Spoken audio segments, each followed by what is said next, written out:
Ya, selamat datang di Masterclass Part 2. Nah, kalau kemarin kita sudah berjumpa di Masterclass Part pertama dan kita membahas file atau soal-soal yang ada di Practice Exam 2A dari OSIWI MIT. Dan soal yang sudah berhasil kita bahas di part pertama kemarin adalah soal untuk problem 1. Oke. Jadi ini filenya, problem 1 sudah kita bahas tuntas di part 1. Kemudian problem 3 juga sudah. Kemudian problem selanjutnya adalah problem 6. Oke.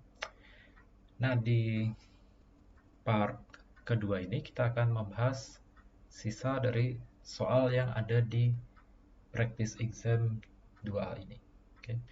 Jadi kemarin saya bilang bahwa untuk problem 4 ini di part 1 di awal video saya tidak tahu ini apakah akan terbahas atau tidak, namun ternyata waktunya tidak cukup waktu itu. Dan sebagai gantinya saya sudah tuliskan problem 4 ini dan bisa teman-teman cek di catatan Blackboard di part 1 kemarin, di part pertama kemarin, yaitu saya sudah tuliskan di sini di problem 4 ini untuk jawaban secara detailnya atau langkah-langkah yang komunikatif sudah saya tuliskan di catatan Blackboard ini. Oke, tapi mungkin di part 2 ini mungkin kita bisa membahas secara sekilas problem 4 yang sudah saya tuliskan di sini. Mungkin teman-teman juga sudah melihat, jadi kita bisa bahas secara sekilas. Oke. Kemudian yang akan kita bahas di part kedua ini, di masterclass part kedua ini, yaitu selain problem 4, yaitu adalah problem 2 akan kita bahas. Problem 2 ini adalah mengenai directional derivative. Oke. Kemudian untuk problem selanjutnya adalah problem 5. Ini akan kita bahas. Ini mengenai tentang Lagrange multipliers. Kemudian yang terakhir adalah problem 7, yaitu ini membahas tentang non-independent variables. Oke. Ya, jadi untuk UTS sudah ditetapkan bahwa non-independent variables ini tidak akan dikeluarkan di ujian. Kenapa? Karena non-independent variables ini materi kuliahnya, materi secara detailnya baru diberikan mepet-mepet ini. Jadi untuk alasan fairness tidak akan dikeluarkan. Jika mungkin ada yang kecewa, saya mohon maaf sekali untuk itu. Misalnya ada yang kecewa mungkin karena saya mungkin lebih tertarik untuk non-independent variables daripada topik yang lainnya, saya mohon maaf tentang itu. Ya, mungkin bisa diganti dengan berlatih soal yang ada di OSIWI MIT tentang non-independent variables. Oke. Ya, untuk sekarang kita akan mulai. Kita akan bahas dulu nomor 4. Oke. Ya, jadi nomor 4 ini tentang apa? Ya, jadi di nomor 4 ini dia berbicara tentang ya, min and max problems. Jadi ini adalah tentang min and max problems. Atau dia adalah optimization.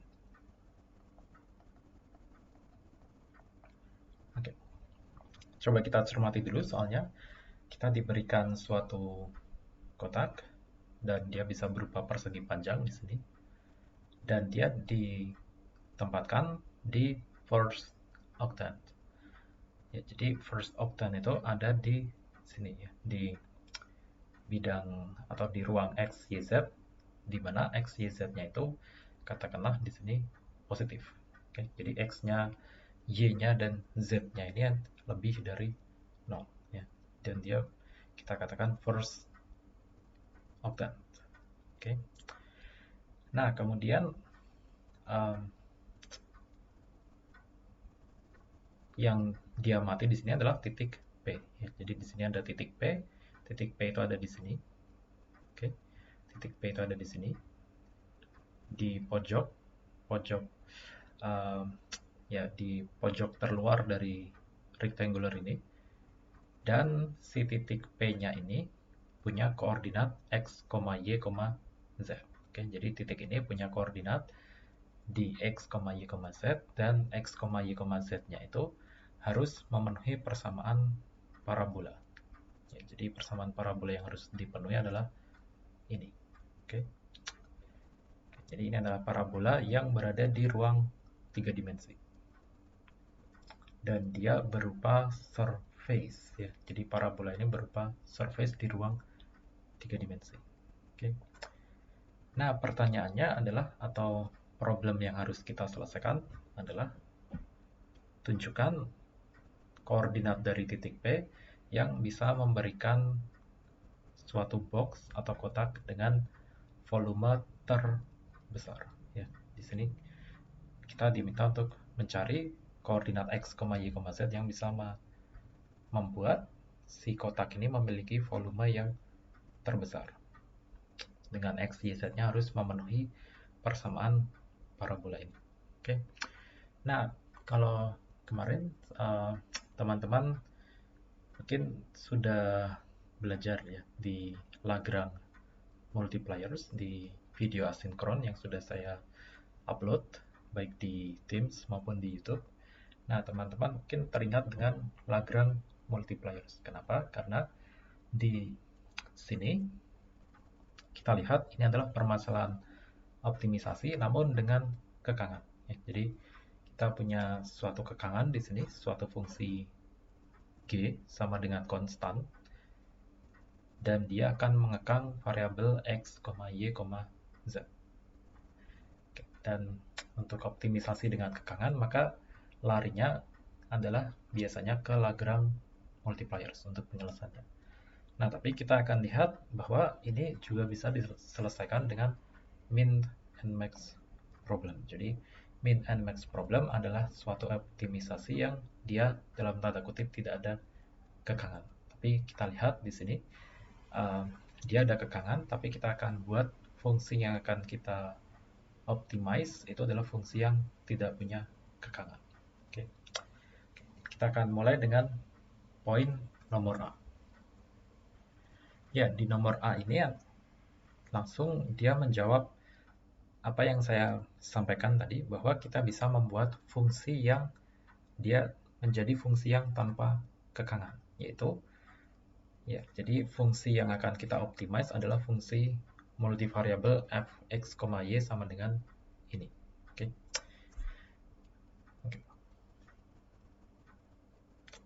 Nah, untuk mendapatkan fungsi ini gimana caranya? Caranya adalah coba kita lihat di sini di Blackboard. Caranya adalah kita harus tahu apa yang akan kita cari, yaitu volume terbesar atau titik maksimum dari fungsi volume. Oke.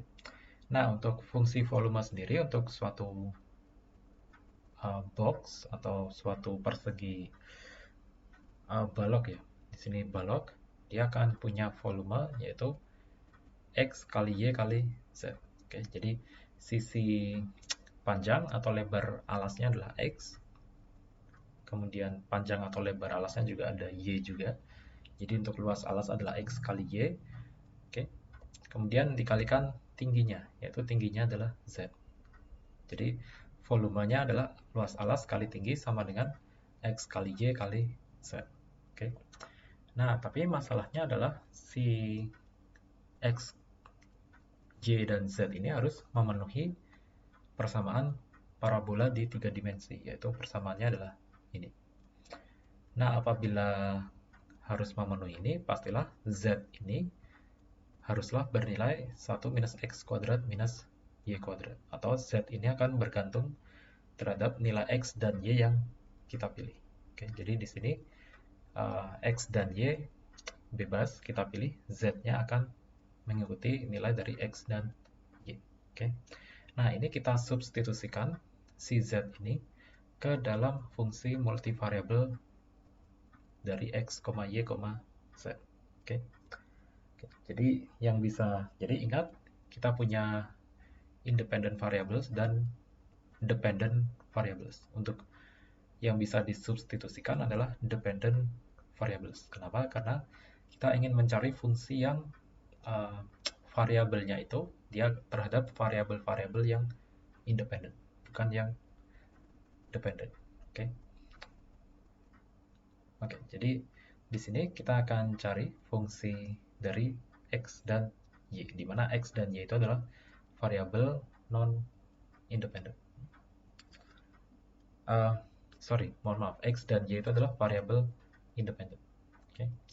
Nah, Z tadi 1 minus X kuadrat minus Y kuadrat, kita substitusikan ke persamaan X kali Y kali Z.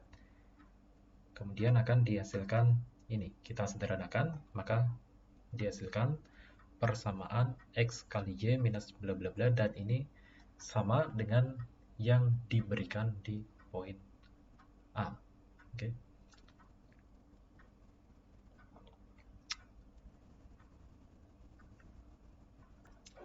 Nah, jadi fungsi yang harus kita optimize yaitu adalah fungsi ini ya. Jadi fungsi setelah Z-nya itu kita substitusikan. Nah, di sini terlihat bahwa ini seperti fungsi yang tanpa kekangan karena kita cukup mencari optimisasi dari fungsi ini ya tanpa embel-embel kekangan apapun. Oke. Padahal ini aslinya adalah fungsi dengan kekangan, yaitu fungsi x kali y kali z ini kemudian dikekang dengan suatu parabola. Oke. Nah, tapi kita combine keduanya menjadi suatu fungsi yang dia dalam tanda kutip fungsi tanpa kekangan. Oke. Oke.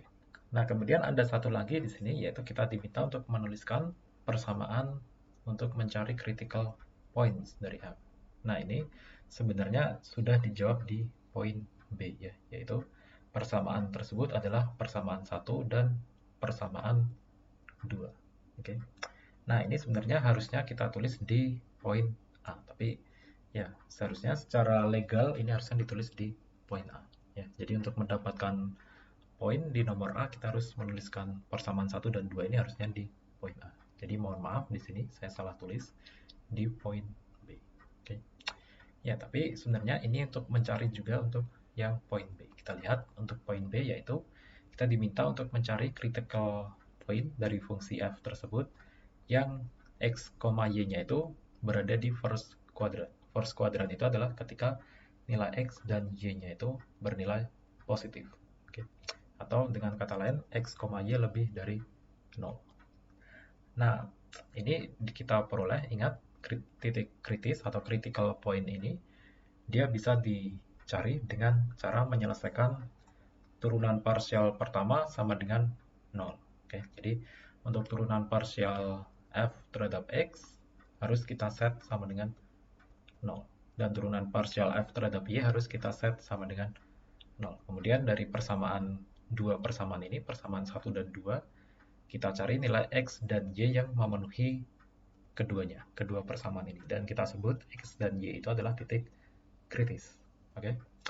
Nah, untuk turunan parsial f, parsial x, kita dapatkan ini ya. Ini dari fungsi f, x, y ya di sini. Oke, fungsi dari x dan y di sini. Kita turunkan terhadap x, kita dapatkan y minus 3x kuadrat y minus y pangkat 3. Dan dengan begitu juga untuk parsial f, parsial y. Kita dapatkan x minus x pangkat 3 minus 3xy kuadrat. Oke. Nah, kemudian langkah selanjutnya untuk mencari titik kritis adalah penyelesaian, yaitu kita selesaikan. Misal untuk persamaan pertama, ini bisa kita sederhanakan ya. Jadi y-nya bisa kita keluarkan di sini. Kita keluarkan y-nya. Kemudian sisanya adalah yang ada di dalam kurung. Dan ini sama dengan 0. Jadi kita dapatkan pastilah y sama dengan 0 atau yang dalam kurung ini adalah sama dengan 0. Oke. Oke, tapi yang kita cari adalah, atau kita diminta untuk mencari nilai Y tersebut harus lebih dari 0. Ingat, dia harus ada di first quadrant ya. Jadi ini dia harus ada di first quadrant. Nah, maka opsi Y sama dengan 0 ini bisa kita buang dan kita bisa menyimpan untuk hasil yang di ruas kanan, yaitu 1 minus 3x kuadrat bla bla bla ini harus sama dengan 0. Oke. Nah, ini kita simpan dulu. Sekarang kita ke persamaan 2 dengan cara yang sama atau cara yang serupa. Kita bisa keluarkan x di sini, kemudian sisanya ada di dalam kurung, dan ini haruslah sama dengan 0. Nah, di sini berarti pastilah si nilai x-nya ini 0 atau nilai yang ada di dalam kurung ini bernilai 0. Nah, karena lagi-lagi karena first quadrant kita diminta untuk mencari x bernilai positif, maka opsi x sama dengan 0 ini kita buang. Oke. Nah, sisanya adalah opsi yang di kanan. Nah, selanjutnya kita bisa sederhanakan bahwa nilai 1 di sini, oke, 1 di sini bisa diperoleh untuk persamaan 1 sama dengan sekian. Dan untuk persamaan 2, nilai 1 ini diperoleh sama dengan sekian. Jadi, dari persamaan 1 dan 2, koneksinya adalah ini, 3x kuadrat tambah y kuadrat ini sama dengan x kuadrat tambah 3y kuadrat. Yang nilainya keduanya adalah sama-sama 1. Nah, apabila kita selesaikan, maka akan diperoleh x kuadrat sama dengan y kuadrat. Oke. Nah, penyelesaiannya berapa nilainya? Ya, sudah tertebak ya. Jadi, x-nya adalah setengah, y-nya adalah setengah. Ya, jadi sebenarnya ini bisa menyebabkan 4 kemungkinan ya, dari x kuadrat sama dengan y kuadrat. Kita bisa memperoleh solusi x dan y-nya ini ada 4 kemungkinan. Ya, tapi hanya kita ambil untuk x dan y yang bernilai positif. Jadi nilai x dan y-nya adalah setengah dan setengah. Oke. Oke. Jadi selesai. Untuk jawaban nomor B, critical points-nya atau titik kritisnya adalah setengah, setengah. Oke. Nah, kemudian untuk yang poin C, kita diminta untuk menentukan jenis apa titik kritis tersebut, apakah minimum, maksimum, atau saddle point. Oke. Dengan menggunakan second derivative test di sini. Nah, ingat, untuk menghitung second derivative test tadi kita gunakan, atau kita harus tahu dulu first partial derivatives-nya, yaitu fx dan fy yang kita sudah dapatkan di poin B di sini ya. Tapi ini harusnya ditulis di poin A tadi. Oke. Nah, dari fx dan fy ini kemudian kita turunkan second partial derivatives, yaitu fxx ini akan kita dapatkan minus 6xy. Oke. Jadi fxx ini kita turunkan lagi terhadap x, akan kita dapatkan minus 6xy. Kemudian turunan kedua dari fy di sini, turunan dari fy di sini, atau turunan kedua dari f terhadap y, turunan parsial ya. Ini akan diperoleh turunan dari fy adalah berapa terhadap y? Turunan parsial fy terhadap y adalah minus 6xy ya. Oke.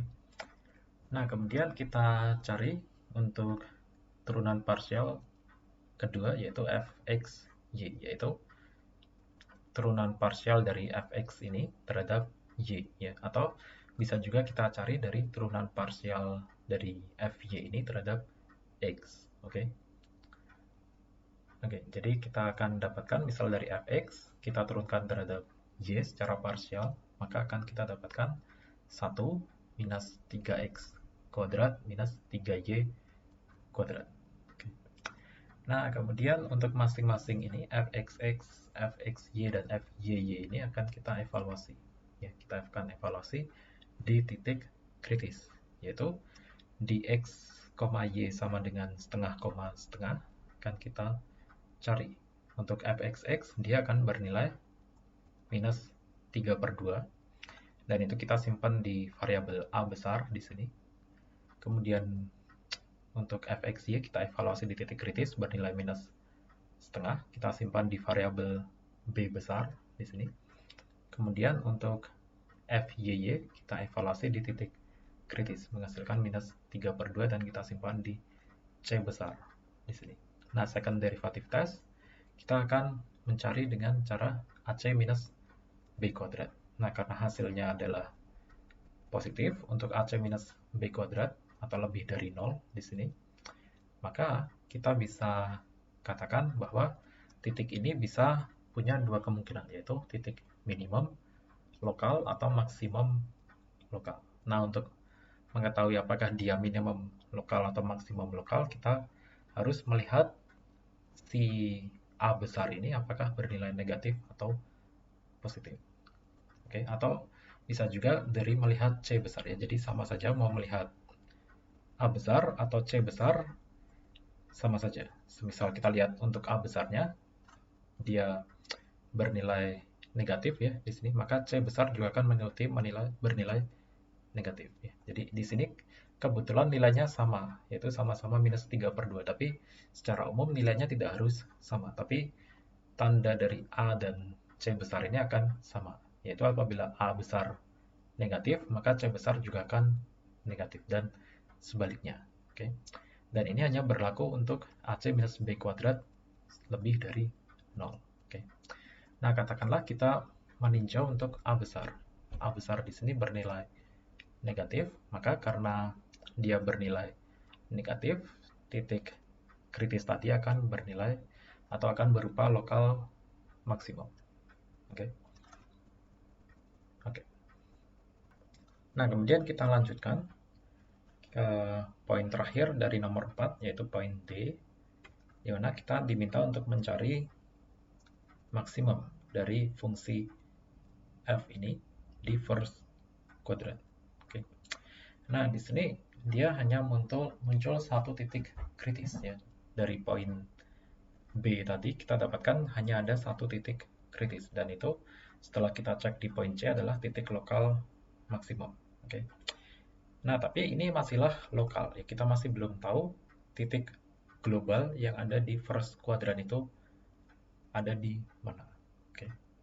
Nah, kelihatannya ada di lokal maksimum, tapi ini harus kita cek lagi ya, bahwa ini harus kita garis bawahi atau kita catat bahwa titik maksimum ini dia bisa muncul di titik yang bukan titik kritis ya. Jadi titik kritis bisa jadi muncul global maksimum, tapi bisa juga global maksimum itu muncul di titik yang bukan titik kritis. Salah satunya apabila kita menjumpai suatu fungsi yang dia bernilai maksimumnya itu bisa mencapai berapa? Tak hingga. Ya. Jadi apabila suatu maksimum itu mencapai tak hingga, mendekati nilai tak hingga, dia tidak akan teridentifikasi di titik kritis. Ya. Kenapa? Karena nilai fungsi di tak hingga tersebut, nilai tak hingga di fungsi tersebut adalah bentuk dia non-continue ya, fungsinya non-continue. Kenapa? Karena dia undefined ya. Untuk di titik itu nilai mendekati tak hingga itu akan menjadi undefined ya. Jadi karena undefined maka dia tidak differentiable, dan karena tidak differentiable maka kita tidak bisa mencari atau kita tidak bisa mengidentifikasi titik tersebut melalui titik kritis ya. Ingat, titik kritis dicari dengan turunan parsial pertama sama dengan 0. Oke. Nah, kita harus cari apabila fungsi tersebut mencapai infinity, atau bisa juga dia muncul di boundary dari domain ya. Jadi domain dari suatu fungsi kita lihat di boundary-nya atau di batas-batas domain tersebut. Kita akan lihat. Ya, jadi tadi yang kita tahu atau kita diminta adalah X, Y ini harus ada di first quadrant ya. First quadrant itu batas-batasnya adalah dia haruslah ini ya. Dia haruslah X lebih dari 0 dan Y harus lebih dari 0. Jadi boundary-nya yaitu yang pertama ini X mendekati 0 dengan Y-nya ini bisa bernilai positif, atau Y-nya yang mendekati 0 dan X-nya bernilai positif. Oke, jadi ini semisal kita gambarkan, maka akan dapat ini ya. Jadi ini kita gambarkan, misal kita gambarkan, kita akan punya ini. Oke, ini sumbu X, ini sumbu Y. Kemudian kita diminta tadi dia harus di first quadrant ya. Jadi domainnya harus ada di first quadrant. Oke, ini adalah first quadrant, daerah first quadrant, di mana first quadrant ini adalah X lebih dari 0 dan Y lebih dari 0. Oke. Nah, boundary-nya adalah di titik, boundary-nya itu ada di garis ini ya. Jadi ini adalah boundary. Oke. Ini adalah boundary. Sumbu Y ini juga adalah boundary, tapi ingat di sini boundary-nya ini tidak tepat persis di sumbu Y dan sumbu X ya. Kenapa? Karena X harus lebih dari 0 dan Y harus lebih dari 0 di sini. Oke. Nah, makanya dia akan dituliskan dengan cara mendekati ya. Jadi untuk X mendekati 0 atau Y mendekati 0 di sini. Oke. Oke. Nah, kemudian boundary yang selanjutnya adalah dia bisa muncul di titik di garis ini ya. Di mana garis ini adalah ketika si Y-nya ini mendekati tak hingga. Oke. Dan ini untuk X ada di sini. Ada di sini. Batasan yang lain ada di sini, yaitu ketika X-nya mendekati tak hingga. Oke, makanya ini bisa kita tulis untuk ini ya. Jadi X mendekati tak hingga atau Y mendekati tak hingga. Kemudian satunya tadi yaitu X mendekati 0 atau Y mendekati 0. Nah, kita bahas untuk X mendekati tak hingga atau Y mendekati tak hingga. Oke, di sini agak mengganggu saya tulisan at infinity. Ya, jadi ini adalah at minus infinity ya, karena nanti hasilnya adalah minus infinity. Jadi mohon maaf, ini ralat. Ini sebenarnya kedua ini adalah boundary ya. Jadi ini adalah boundary, yang dimaksud infinity adalah ketika f-nya mencapai infinity ya. Jadi kita harus mencari titik di mana f-nya itu mendekati nilai infinite. Oke, atau nilai yang besar sekali. Oke, sekarang kita lanjutkan di sini. Oke, mungkin ini bisa kita hapus saja karena cukup mengganggu ternyata. Oke, jadi di sini kita lihat ya. Jadi untuk X menuju tak hingga atau Y menuju tak hingga, maka X di sini atau yang di sini atau di sini akan mendekati tak hingga. Tapi ini kalau kita lihat agak tricky ya. Kenapa? Karena nanti akan muncul tak hingga minus tak hingga minus tak hingga. Padahal tak hingga minus tak hingga itu sangat-sangat tak terdefinisi ya. Dia undefined. Jadi perlu kita operasikan atau perlu kita bedah si variabel-variabelnya ini secara hati-hati. Jadi kita perlu bedah agar nanti kelihatan jelas bentuknya seperti apa. Nah, ini kita bedah dulu, atau dalam istilah lain kita rapikan. Dan setelah kita rapikan, ternyata X, Y-nya ini bisa kita keluarkan. Dan yang ada di dalam kurung ini sisanya. Oke. Untuk X kali Y ini akan bernilai mendekati tak hingga ya. Untuk salah satu X atau Y-nya mendekati tak hingga. Nah, untuk yang ada di dalam kurung, oke, jadi 1 minus tak hingga minus tak hingga, jawabannya akan menuju tak hingga ya. Karena minus tak hingganya akan semakin kuat. Jadi 1 di sini hanya butiran debu ya. Nilai 1 di sini hanya butiran debu, jadi dia tidak akan dianggap ya. Mohon maaf, nilai 1. Ya, tapi dia akan menuju minus tak hingga. Jadi kita akan punya perkalian tak hingga kalikan minus tak hingga. Hasilnya berapa? Yaitu minus tak hingga ya. Karena positif kalikan negatif, maka akan menjadi negatif. Dan hasilnya akan menuju minus tak hingga. Oke.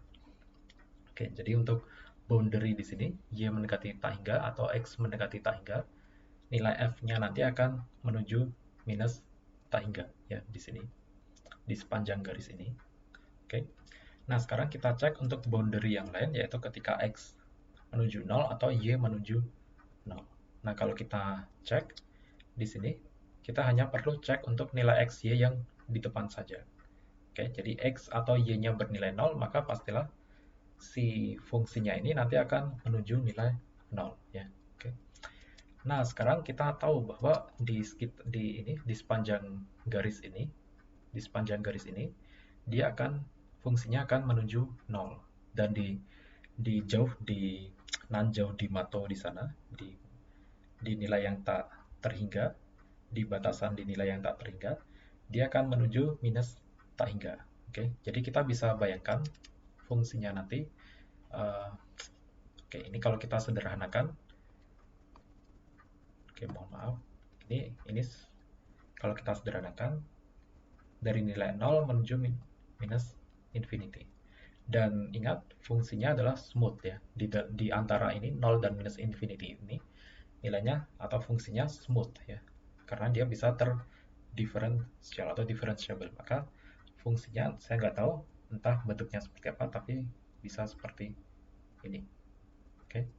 Artinya apa? Artinya ada suatu titik yang dia maksimum.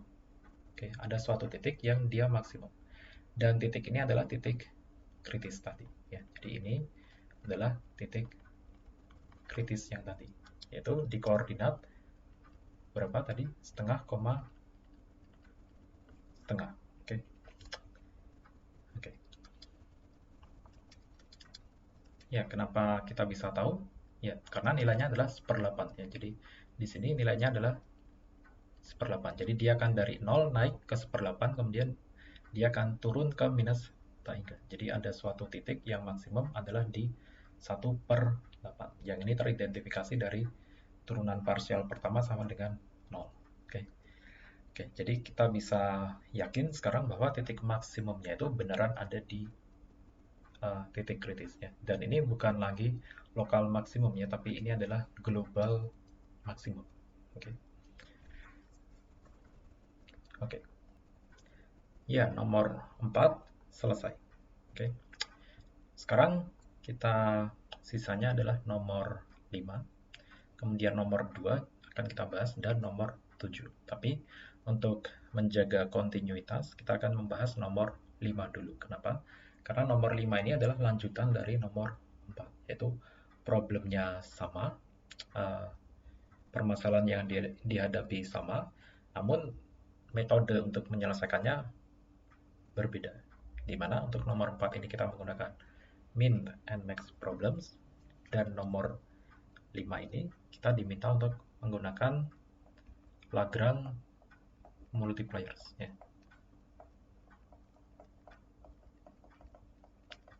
Oke, jadi nomor 5 akan diminta untuk menggunakan Lagrange multipliers. Oke, kita mulai dari poin A dulu. Oke.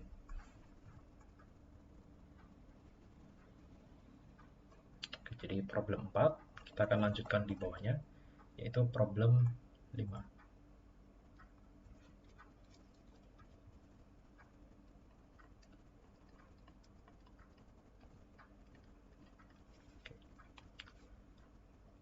Oke, jadi di nomor 5 ini, untuk poin A, kita diminta untuk menuliskan persamaan Lagrange multipliers. Oke, jadi persamaan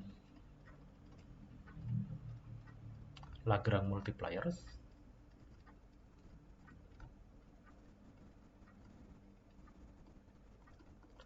adalah, oke, ingat ya, jadi persamaan Lagrange multipliers adalah gradien dari F sama dengan scalar multiplication dari gradien dari G.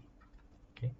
Kemudian ada satu persamaan lagi, yaitu G sama dengan konstan. Oke. Nah, kita tahu bahwa situasinya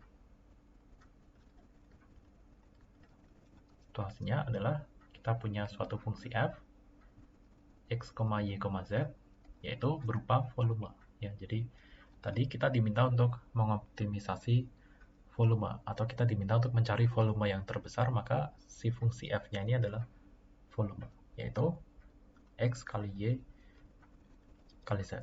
Oke. Nah, sekarang Lagrange multipliers juga ada kekangannya, yaitu kekangannya adalah ini,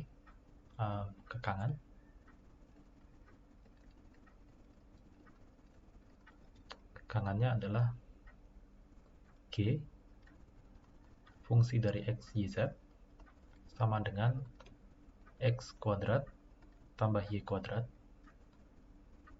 tambah z sama dengan 1. Ya, jadi fungsi kekangannya G sama dengan C, yaitu G-nya ini x kuadrat tambah y kuadrat tambah z sama dengan C. C-nya adalah 1. Oke. Jadi ini adalah G. Oke. Ini adalah G, x, y, z. Oke. Nah, sekarang maka persamaan Lagrange multipliersnya adalah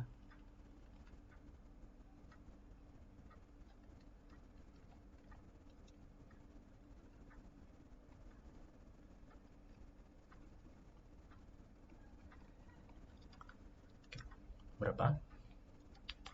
Ya, jadi dari sini gradien f sama dengan lambda gradien g. Oke, jadi mungkin kita perlu perjelas dulu di sini bahwa sehingga jadi gradien f-nya adalah berapa ini? Gradien f fx, fy, fz, yaitu fx-nya adalah turunan parsial pertama dari f terhadap x, yaitu yz di sini. Kemudian fy adalah xz dan fz adalah xy. Oke. Nah, kemudian untuk gradien g-nya dia akan bernilai gx, gy, dan gz, di mana gx adalah turunan parsial pertama g terhadap x. Berapa? Yaitu 2x. Oke. Kemudian gy adalah 2y. Gz berapa? 1. Ya.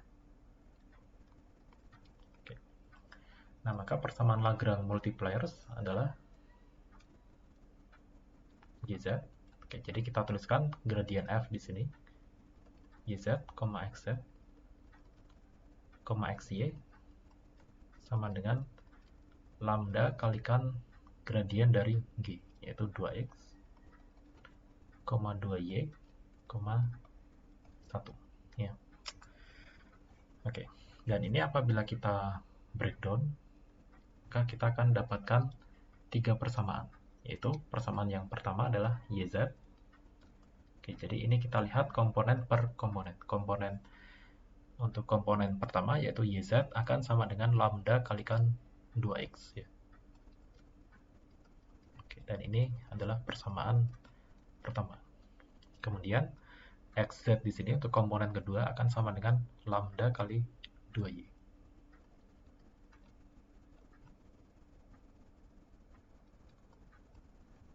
Oke, dan ini adalah persamaan yang kedua. Untuk persamaan yang ketiga, kita lihat komponen yang ketiga, yaitu xy di sini, sama dengan lambda kalikan 1, atau xy sama dengan lambda. Nah, kemudian kita tuliskan untuk persamaan yang keempat, dari G sama dengan C, maka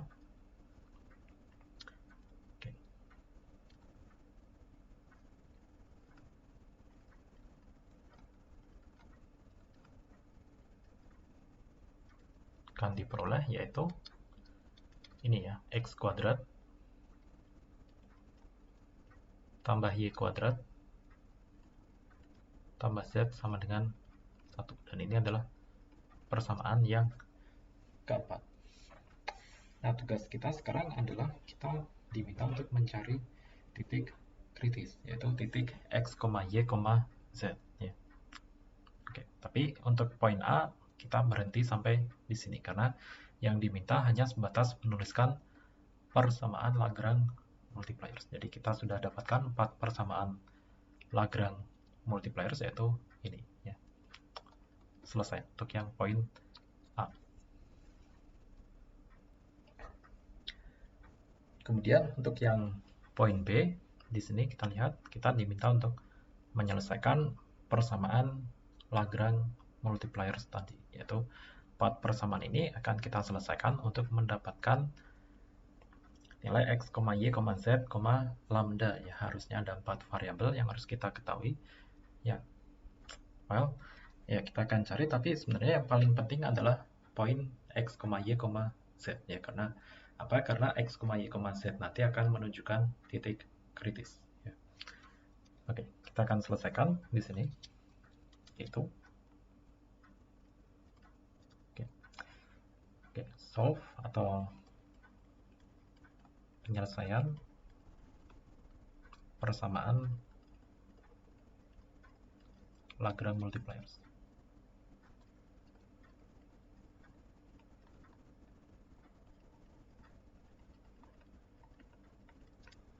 Oke. Ya, jadi tipikalnya kalau ada persamaan yang seperti ini, biasanya kita selesaikan dulu persamaan 1 dan 2, kemudian 2 dan 3, kemudian hasil dari kedua tersebut, kombinasi dari dua persamaan tersebut. Oke, jadi katakan dari persamaan 1 dan 2 kita peroleh satu persamaan kombinasi. Kemudian dari persamaan 2 dan 3 kita peroleh satu persamaan kombinasi yang kedua. Nah, dari dua persamaan kombinasi tersebut kemudian kita substitusikan ke persamaan 4 ya. Jadi seperti ini biasanya tipikalnya diselesaikan dengan cara demikian. Kita lihat. Oke, jadi kita lihat dari persamaan 1 dan 2. Oke.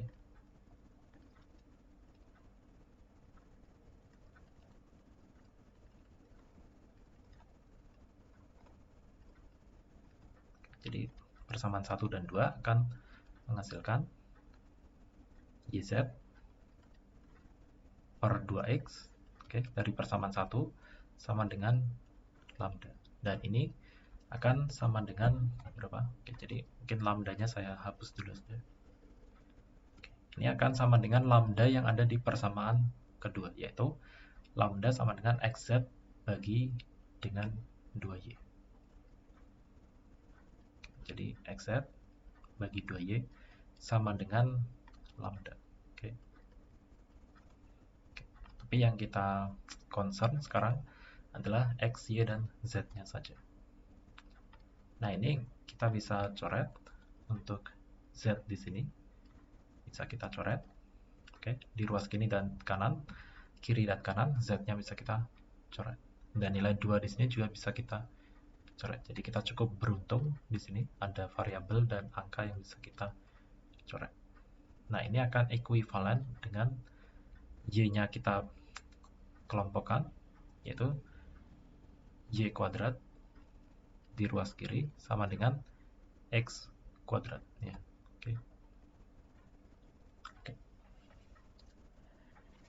Nah, dari sini, ya jadi ini bisa kita lihat bahwa X kuadrat ini bisa kita bawa ke variabel Y, yaitu X kuadrat sama dengan Y kuadrat. Atau variabel Y bisa kita bawa ke variabel X, yaitu Y kuadrat sama dengan X kuadrat. Oke. Nah, kita lihat sekarang dari persamaan 2 dan 3.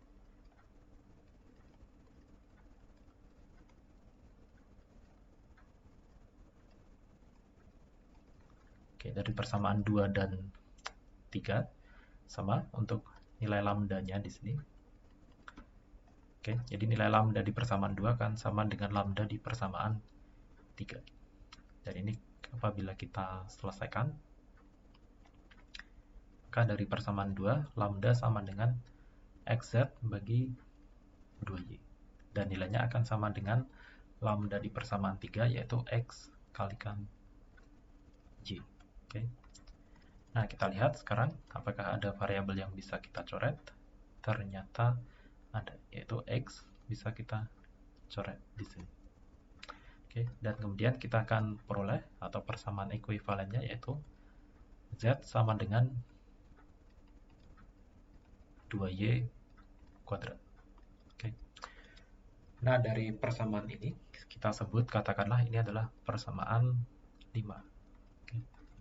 Dan yang terakhir ini adalah persamaan 6. Nah, kemudian langkah selanjutnya adalah kita substitusikan persamaan 5 dan 6 ini ke persamaan 4. Ya, jadi kita bisa bawa semua variabel X dan Y ini ke dalam, X dan Z ini ke dalam variabel Y, yaitu hubungannya X kuadrat sama dengan Y kuadrat dan Z sama dengan 2Y kuadrat. Jadi kita akan substitusikan persamaan 5 dan 6 ke persamaan 4. Oke. Kemudian kita peroleh yaitu X kuadrat. Ingat, X kuadratnya adalah Y kuadrat. Kemudian ditambah Y kuadratnya tetap, karena ini semuanya akan kita bawa ke variabel Y. Oke. Kemudian Z adalah 2Y kuadrat. Maka akan kita peroleh sama dengan 1. Ya. Di mana 1 tersebut adalah Y kuadrat tambah Y kuadrat tambah 2Y kuadrat sama dengan 4Y kuadrat. Oke. Atau Y kuadrat akan bernilai 1/4. Nah, karena kita diminta untuk tetap tadi first quadrant ya, sama dengan problem 4, di mana Y-nya itu harus lebih dari 0, maka di sini, oke, jadi ini kalau kita selesaikan, sebenarnya Y ini bisa bernilai plus minus 1/4. Ya. Jadi ini, apabila kita selesaikan, oke,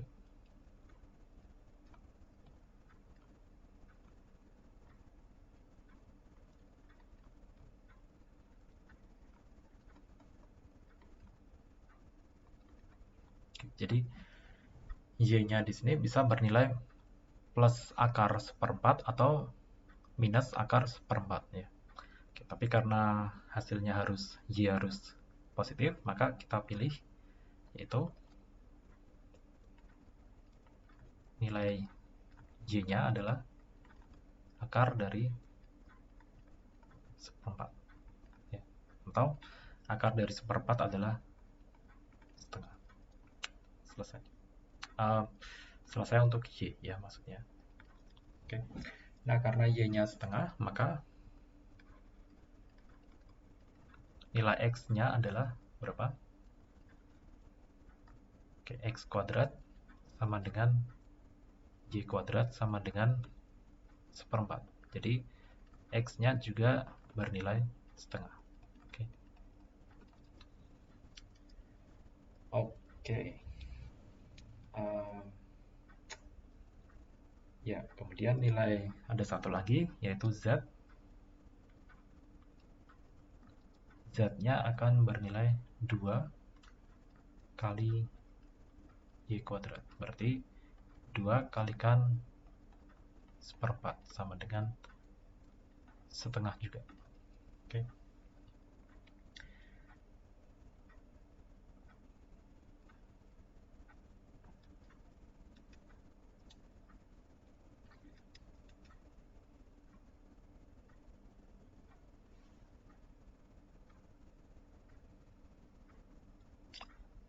Oke, jadi apabila tadi kita diminta untuk mencari dimensi X, Y, Z, maka jawabannya adalah ini ya. Jadi dimensi X, Y, Z yang bisa memunculkan volume terbesar atau mungkin terendah ya, kita masih belum tahu karena ini titik kritis, dia bisa maksimum atau minimum. Tapi yang kita tahu adalah dia bernilai atau koordinat dari X, Y, Z-nya atau dimensi X, Y, Z-nya dari balok tersebut bernilai setengah, setengah, dan setengah ya. X, Y, Z-nya bernilai setengah, setengah, setengah. Oke. Nah, sebenarnya ada satu lagi lambda. Sebenarnya lambda ini tidak perlu dicari asalkan X, Y, dan Z-nya sudah ketemu. Tapi harus kita cari. Kenapa? Karena di B ini kita diminta untuk solve ya di equations. Karena equationsnya ini ada 4 variabel yang tidak diketahui, maka kita harus yang dinamakan solve, maka kita harus mencari 4 variabel yang tidak diketahui tersebut.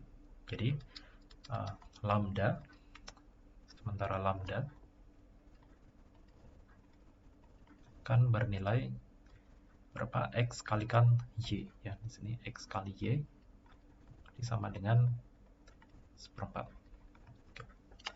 Oke, yang poin B ini selesai.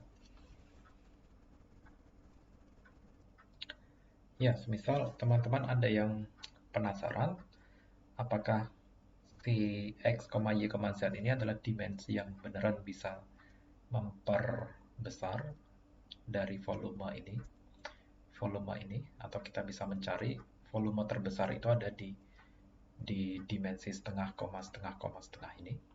Oke. Nah, maka kita bisa lakukan dengan cara yang sama, yaitu check boundary dan infinity dengan cara di poin D nomor 2 ini.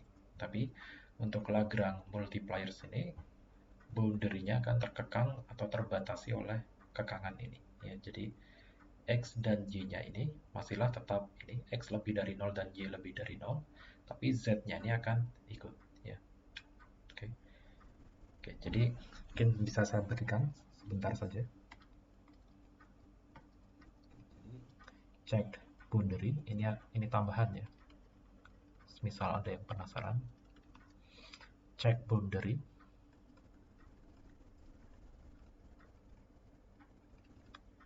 Ya, jadi boundary yang pertama tadi sama ya, yaitu ketika X-nya kan menuju tak hingga atau Y-nya menuju tak hingga. Oke. Apabila X menuju tak hingga atau Y menuju tak hingga, maka Z-nya akan menuju minus tak hingga. Ya, jadi Z sama dengan 1 minus X kuadrat minus Y kuadrat, dan ini nilainya akan menuju minus tak hingga. Oke.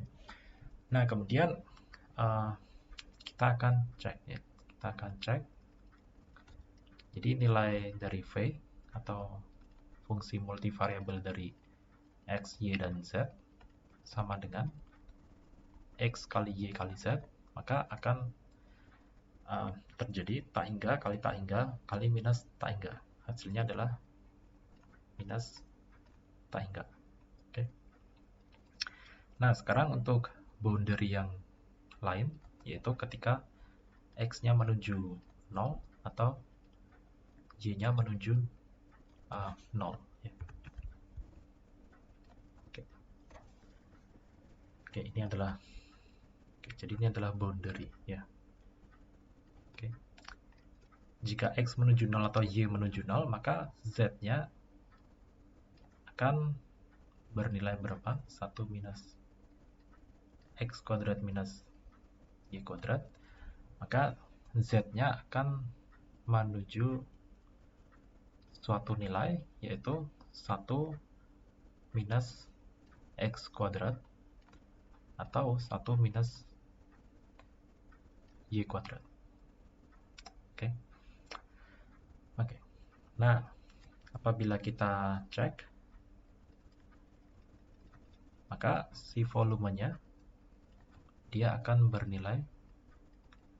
Oke, jadi karena salah satu X atau Y-nya menuju 0, berapapun nilai Z, dia akan menuju 0.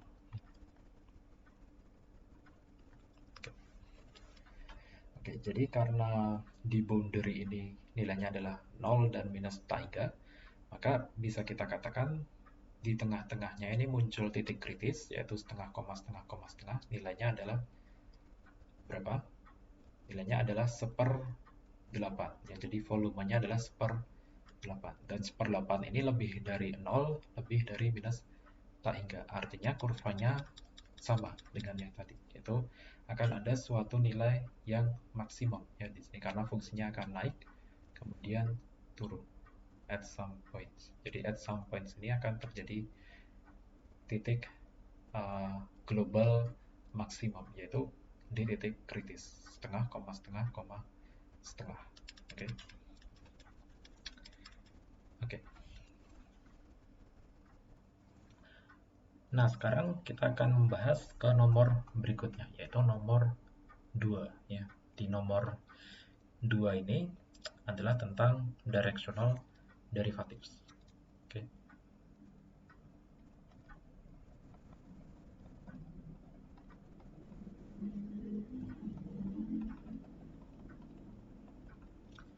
Oke, jadi di sini kita diberikan suatu peta ya. Di sini bisa dibilang ini adalah peta topological.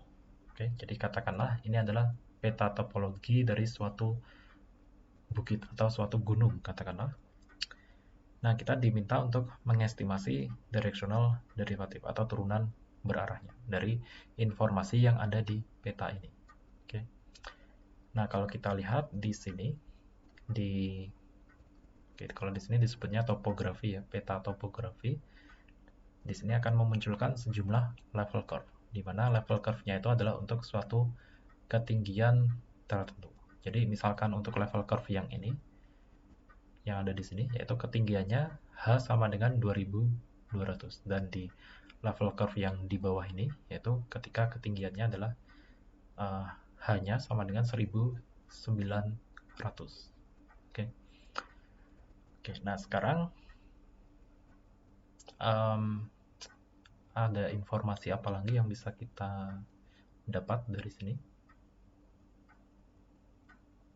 Oh, ternyata tiap level curve ini dia punya selisih ketinggian 100 feet ya. Jadi 100 kaki untuk setiap selisih dari level curve ini. Jadi katakan 2200 ini dengan level curve terluarnya, level curve yang ada di luar sisinya, ini akan selisihnya adalah 100 ya. Jadi untuk level curve yang ini di sampingnya akan punya ketinggian 2100 dan seterusnya, 2000 dan 1900. Oke. Oke, dan skalanya diberikan di sini, yaitu skala ini untuk panjang dari sini sampai titik ini skalanya adalah 1000 feet ya di sini. Jadi berapa senti di sini akan terskala menjadi 1000 feet ya di kenyataan. Oke. Nah, dengan informasi tersebut kemudian kita diminta untuk mencari atau menyelesaikan problem A dan B. Kita lihat untuk problem A, kita diminta untuk mengestimasi ke nilai 0,1 terdekat ya. Jadi nanti akan kita estimasi untuk satu digit di belakang koma. Oke. Apa yang akan kita estimasi yaitu nilai di titik P, nilai dari directional derivative atau turunan berarah di titik P. Titik P ada di mana? Kita lihat gambar, yaitu ada di sini ya. Oke. Ya, yaitu turunan berarah ke arah U ya di sini, ke arah vektor U, di mana vektor U adalah unit vektor dengan arah I plus J ya. Jadi arahnya nanti adalah I plus J. Kemana itu? Arahnya berarti bisa kita bilang, oke, mungkin kita perlu gambar ya. Jadi ini akan saya copy dulu.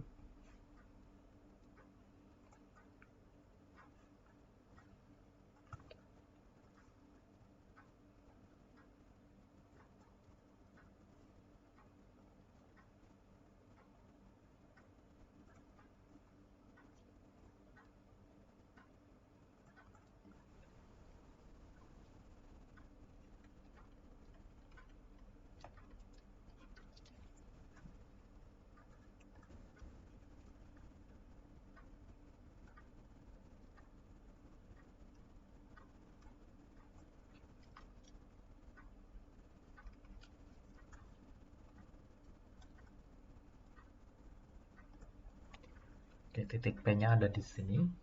Kemudian kita diminta untuk mengestimasi ke arah I plus J, di mana arah I itu adalah ke kanan, katakanlah ke sini. Oke. Kemudian plus J, J-nya ke atas. Jadi ini adalah I, vektor I, kemudian ke atas adalah vektor J.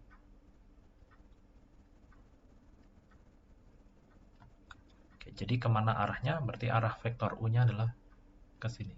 Ya, jadi ini adalah arah unit vektor U. Oke. Nah, ke arah sini maka kita perlu estimasi ya. Jadi bisa ambil penggaris masing-masing, kita estimasi jarak dari titik P ini ke level curve terdekat di arah vektor U ini, yaitu level curve ini. Oke, level curve ini kita cari jarak dari sini ke sini. Oke, berapa? Ya, ini harus dihitung dengan penggaris ya. Oke, saya tidak punya penggaris digital, jadi saya akan langsung lihat solusinya saja. Oke, nah di solusinya kita lihat bahwa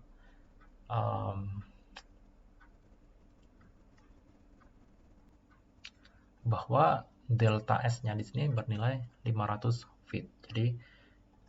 Jadi si delta S-nya ini jarak dari titik P ke titik terdekat dari level curve terdekat, titik dari level curve terdekat ke arah vektor U ini jaraknya adalah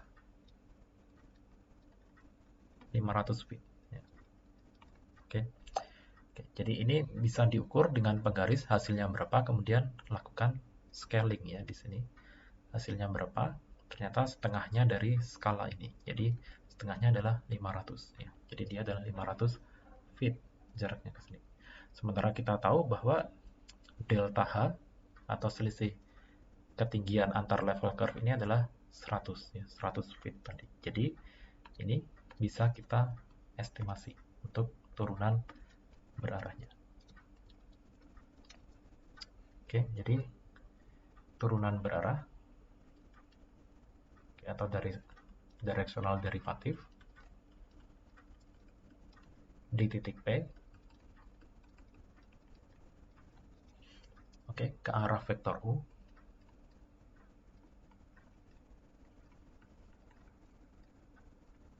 utopi ya di sini, atau unit vektor U adalah delta W. Oke, jadi estimasinya adalah dW per ds ya, dW per ds yang akan kita evaluasi di titik P. Oke, di titik P, kemudian ke arah vektor U. Ini kalau kita estimasi secara kasaran, maka akan diperoleh delta W per delta S ya. Oke. Ya. Di mana delta S-nya ini bernilai tadi 500 feet ya. Oke. Dan delta W, ingat delta W adalah selisih ketinggian, yang mana selisih ketinggiannya adalah delta H di sini, yaitu 100. Jadi hasilnya adalah 0,2 ya. Jadi estimasi turunan berarah di titik P ini ke arah vektor topi U di sini adalah 0,2. Artinya untuk setiap 1 feet di sini dia akan punya pertambahan atau perubahan ketinggian sebesar 0,2 ya. Oke, jadi medannya akan naik ya di sini karena selisih ketinggiannya adalah 0,2 positif. Jadi medannya akan naik di sini. Oke, itu adalah yang poin A. Kemudian kita lihat untuk yang poin B. Oke. Jadi ini bisa dikatakan untuk A dan B. Oke, untuk yang B kita diminta untuk mencari titik di topographical map ini, di mana dia harus memenuhi ketinggiannya harus 2200, kemudian turunan parsial H terhadap X adalah 0, atau dia harus ketinggiannya ini harus tidak punya perubahan ke arah X, kemudian ketinggiannya ini ke arah Y harus ada kemiringan, itu ada perubahan ketinggian bernilai negatif, atau dia harus turunan ya, berupa medannya ini menurun ya. Kalau tadi di poin A naik, kalau di sini harus turun ya ke arah Y. Oke, ke arah Y yang positif. Oke, nah sekarang kita lihat di sini H sama dengan 2200 berarti ada di sini ya. Ada di level curve yang ini. Dan sekarang kita harus cari turunan partial H terhadap X atau perubahan ketinggian, perubahan dari H terhadap X itu atau ke arah X itu adalah 0. Jadi kita bisa lihat di sini ada dua titik ya, yaitu ada di sini dan di sini. Yaitu apabila dia berubah ke arah X, tangent kita tarik tangent line-nya di sini. Oke. Tangent line berarti dia ke arah X, ke arah sumbu X tangent line-nya. Oke, jadi karena dia masih berada di sini, tangent line-nya ini ada berada di level curve, maka tidak akan ada perubahan ketinggian. Jadi pastilah partial H partial X sama dengan 0 ini ada di dua titik ini. Oke. Nah, masalahnya sekarang juga dia harus memenuhi ini perubahan ketinggiannya itu ke arah Y ini harus negatif. Ya, jadi kita akan lihat perubahan ke arah Y. Ya, jadi normalnya di sini berarti Y positif ya. Oke, perubahan ke arah Y positif dia harus bernilai negatif. Kalau kita lihat level curve di sini adalah 2100 ya di luar ini. Jadi perubahan ke arah negatif harusnya ke arah sana. Ya. Oke, jadi turunan yang arahnya ke arah Y, dia akan bernilai negatif. Oke, berarti dia adalah di titik ini ya. Oke, jadi titiknya adalah di sini. Kalau positif, kalau misalkan ini diubah jadi positif, maka dia adalah yang di sini. Oke. Jadi titiknya kita map di sini. Jadi ini diminta untuk mark on the map.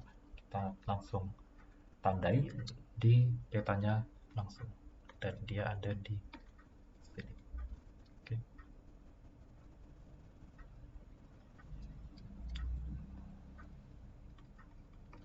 Selesai.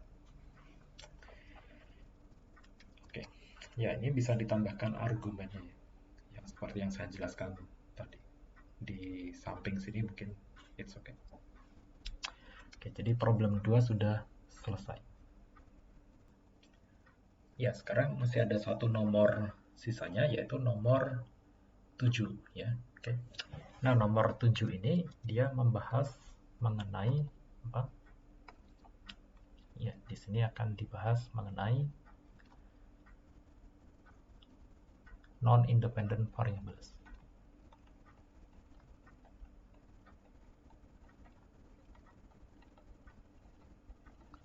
Ya, non-independent variables ini tidak akan keluar ya di ujian, tapi ini adalah konsep yang layak untuk dipelajari ya. Oke, karena problemnya muncul di fisika, salah satunya di teori gas ideal.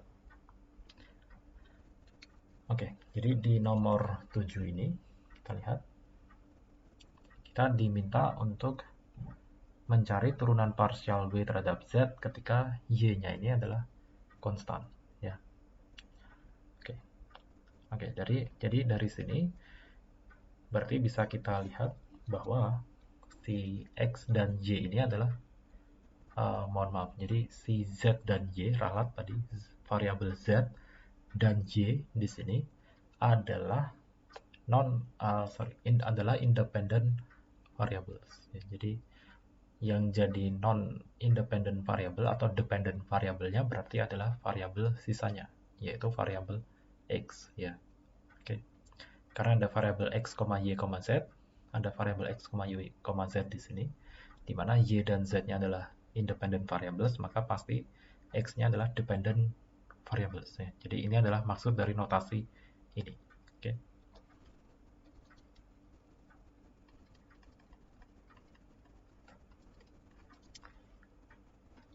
Oke. Jadi kita perlu tahu dulu bahwa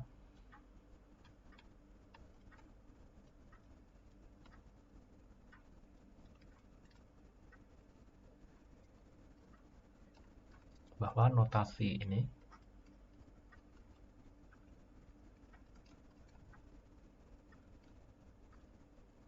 artinya adalah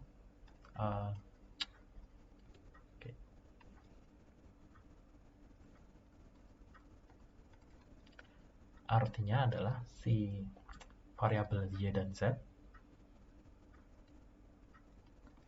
adalah independent variable.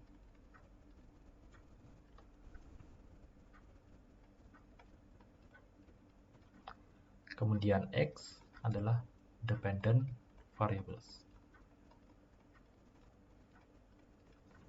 Oke. Nah, kita diminta untuk mencari turunannya, di mana hanya ada satu turunan di sini. Jadi, yang akan kita gunakan adalah chain rule. Kenapa kita gunakan chain rule? Oke, jadi ini bisa kita cari dengan dua cara. Cara pertama dengan cara total differential, cara yang kedua dengan cara chain rule. Oke. Nah, untuk kasus ini maka kita gunakan chain rule. Kenapa? Ini bisa disimak di video asinkron di topik tentang non-independent variables. Ya. Jadi kita akan gunakan chain rule.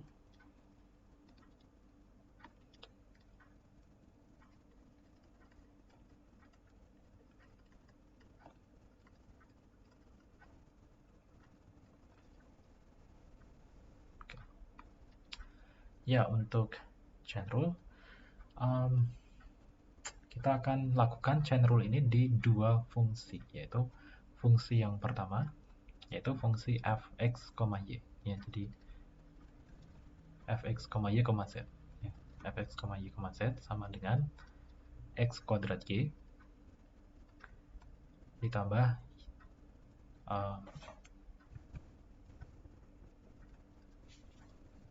tambah xz kuadrat sama dengan 5. Ya, mohon maaf, ini adalah fungsi kekangan ya. Jadi ini adalah fungsi kekangan. Oke.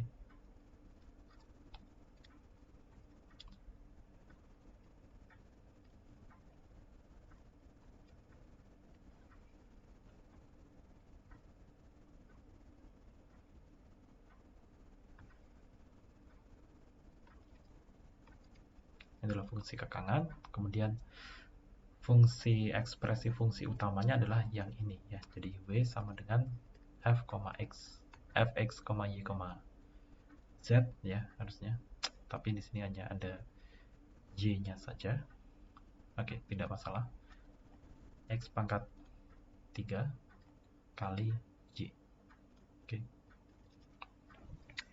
Oke. Nah, kalau kita lihat secara sekilas, maka apabila V ini kita turunkan terhadap Z di sini, maka hasilnya akan 0 ya. Kenapa? Karena tidak ada variabel Z di sini. Karena fungsi ini bukan suatu fungsi terhadap Z. Maka turunannya kalau kita lihat secara sekilas adalah 0. Tapi hati-hati bahwa di sini informasinya adalah X adalah dependent variables, yaitu si X-nya ini artinya, jadi X-nya ini artinya adalah fungsi dari Y dan Z. Nah, karena X-nya adalah fungsi dari Y dan Z, maka W ini akan punya turunan terhadap Z. Ya. Jadi, turunannya nanti tidak akan 0, tapi akan punya nilai. Oke. Nah, ini bisa kita substitusikan langsung. Jadi dari kekangan ini kita solve untuk X-nya ini sama dengan berapa. Dan kalau sudah ketemu X-nya sama dengan berapa, kita substitusikan ke sini. Maka B ini nanti akan jadi fungsi terhadap variabel Z. Ya. Jadi dia akan mengandung persamaan yang akan mengandung variabel Z. Ya.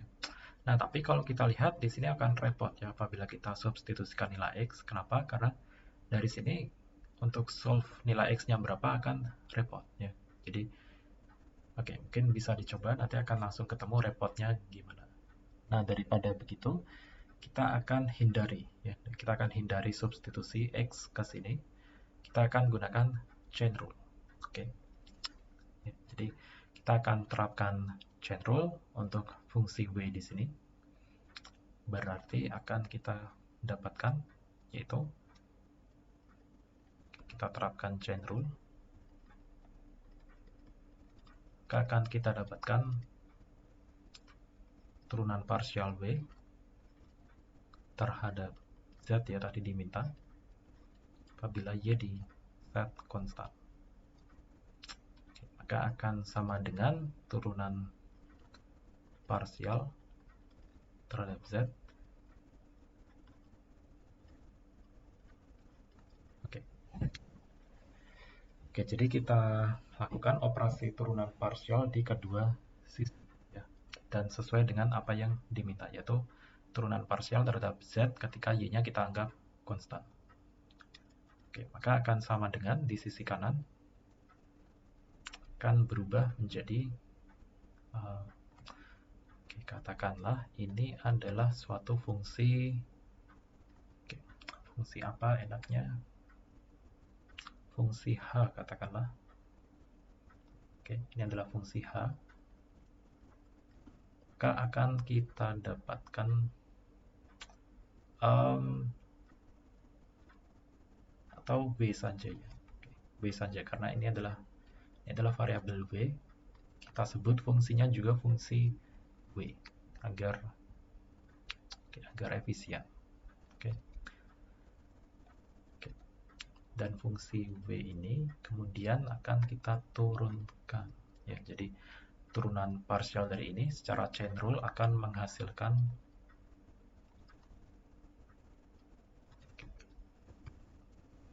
ini adalah Z ya. Oke. Akan menghasilkan formal partial derivative Wx dikalikan atau kali parsial dari ini, parsial dari X terhadap Z ya, ketika Y-nya kita anggap konstan. Kemudian ditambah berapa? Tambah formal partial derivative Vy kali turunan parsial Y terhadap Z ketika Y-nya kita anggap konstan. Oke. Nah, maka akan menghasilkan ya, tapi ini harus kita evaluasi dulu untuk yang sisi kanan ini karena terlihat mencurigakan. Kenapa mencurigakan? Karena kalau kita lihat di sini turunan parsial Y terhadap Z, tapi Y-nya ini kita anggap konstan. Artinya apa? Artinya apabila kita ubah Z-nya, mau kita ubah seperti apapun kita mengubah Z, maka Y-nya ini tidak akan bergeming. Ya, dia akan tetap konstan. Artinya apa? Artinya Y ini bukanlah suatu fungsi terhadap Z. Oke. Jadi kenapa? Karena Y-nya ini adalah independent variables ya. Mau kita ubah Z-nya seperti apapun tidak akan berpengaruh ke Y. Oke. Jadi nilainya akan sama dengan 0. Oke, jadi turunan parsial Y terhadap Z akan sama dengan 0. Nah, maka sisanya adalah ini ya, Wx kali turunan parsial X terhadap Z yang Y-nya kita anggap konstan. Berarti sama dengan turunan parsial formal dari W terhadap X, yaitu 3X kuadrat kali Y. Oke.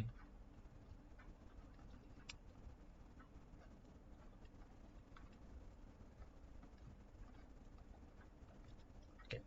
Nah, yang masih belum paham atau kita masih belum tahu adalah ini ya. Jadi ini ekspresi ini turunan parsial X terhadap Z ini nilainya berapa. Nah, ini akan kita ketahui dari ekspresi yang di kanan ya. Jadi ini akan kita lakukan chain rule. Oke, tapi agar enak kita pindahkan saja ke bawah.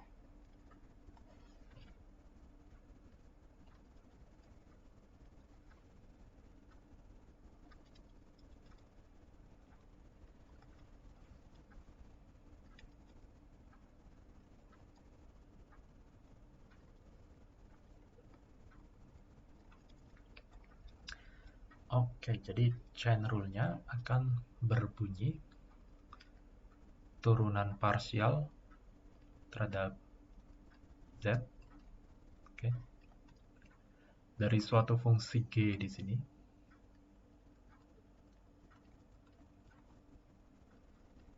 oke, ketika Y-nya kita anggap konstan, maka akan sama dengan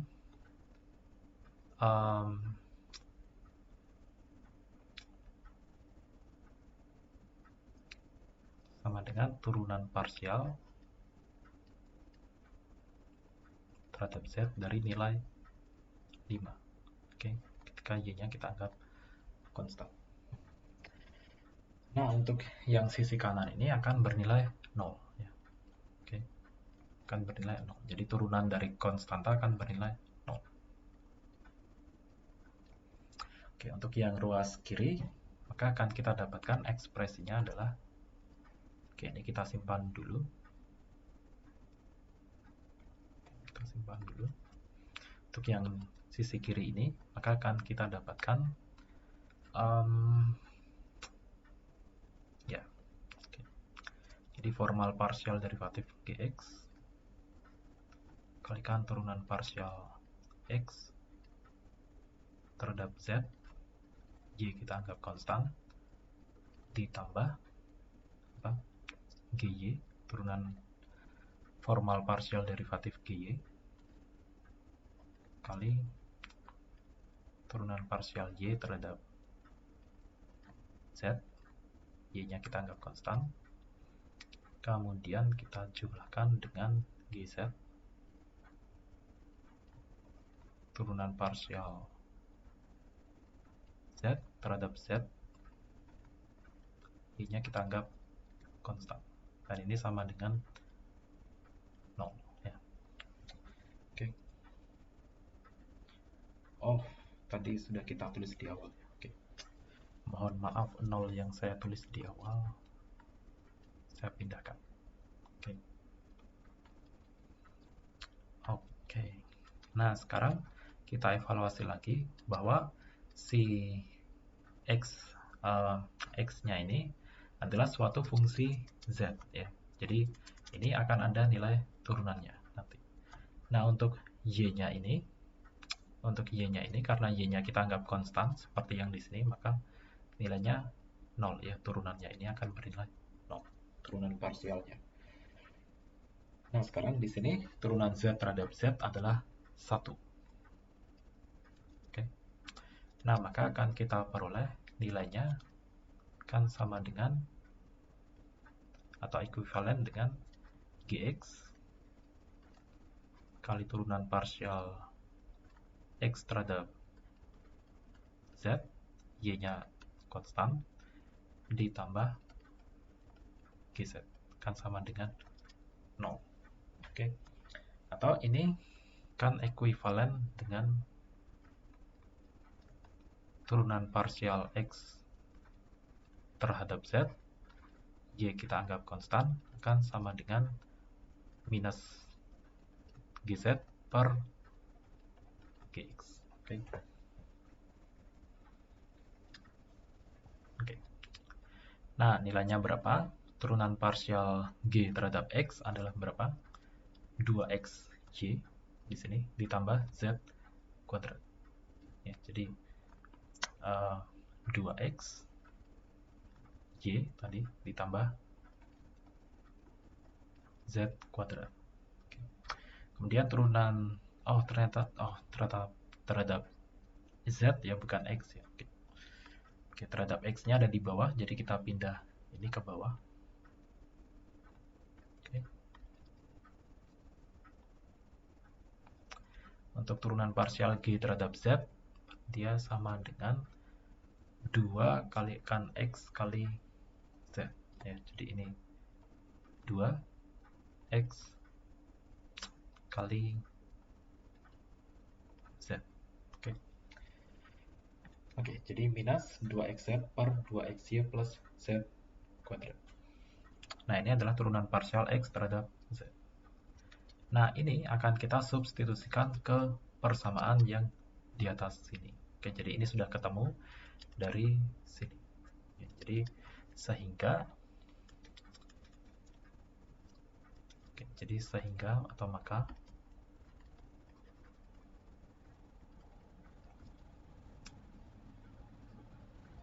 turunan partial W terhadap Z ketika Y kita anggap konstan sebagai suatu fungsi X, Y, dan Z, maka hasilnya adalah ini 3x kuadrat Y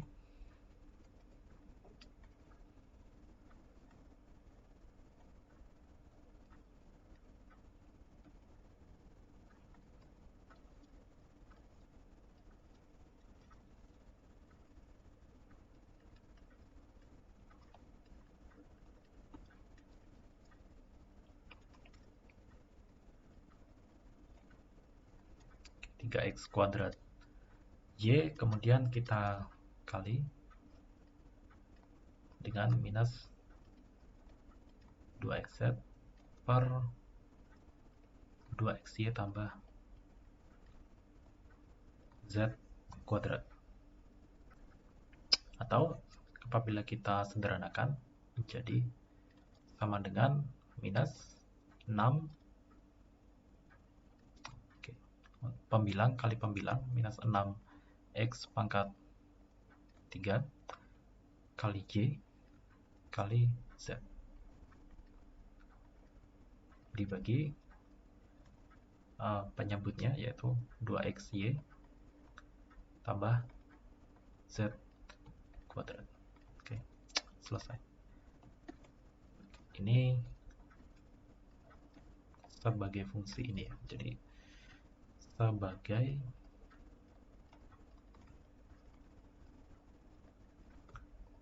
fungsi dari x, y, z.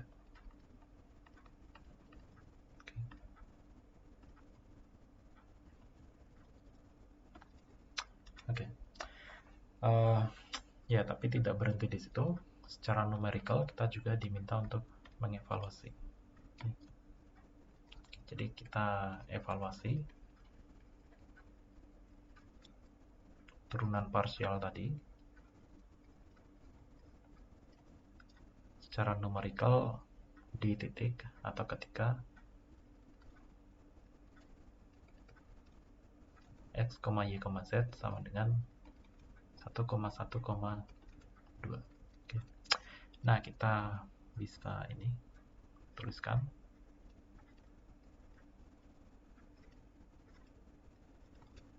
Oke. Di titik 1,1,2, tapi ini notasinya saya lupa. Oh, ternyata dia ditulis ini. Turunan parsial ini di titik tadi, di titik 1,1,2 adalah atau bernilai atau sama dengan minus 6. Ini kita masukkan saja ke sini langsung. Minus 6 kali 1 pangkat 3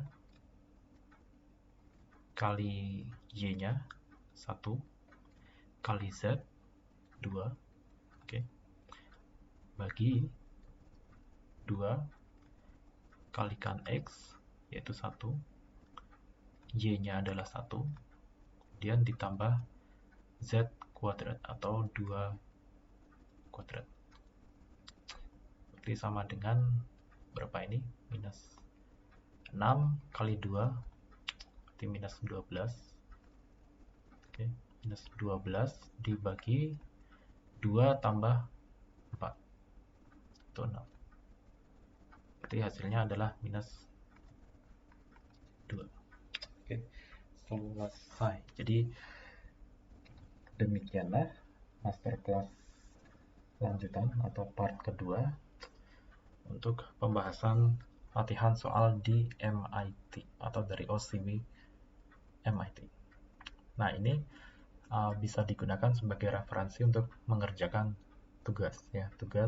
Yaitu tugasnya diminta untuk mengerjakan exam 2 dari OCB MIT. Oke, ini akan saya upload juga, video ini akan saya upload di YouTube. Ya mungkin teman-teman sudah melihat video ini di YouTube sekarang. Dan ini juga ada di di folder di Microsoft Teams ya. Dan untuk Blackboard-nya ini, catatan Blackboard-nya ini akan saya upload, saya update ya. Jadi Blackboard yang kemarin yang saya unggah di sini di bagian files. Oke, bagian files, kemudian di folder master class. Nah, di sini practice exam 2A ini kan saya update ya. Kan saya update dengan Blackboard yang terbaru ini. Jadi bisa dilihat di Teams ya. Untuk Blackboard yang saya tulis di video ini bisa dilihat di Teams. Oke. Ya, jadi cukup demikian saja untuk masterclass ini. Terima kasih. Semoga good luck, sukses untuk UTS-nya.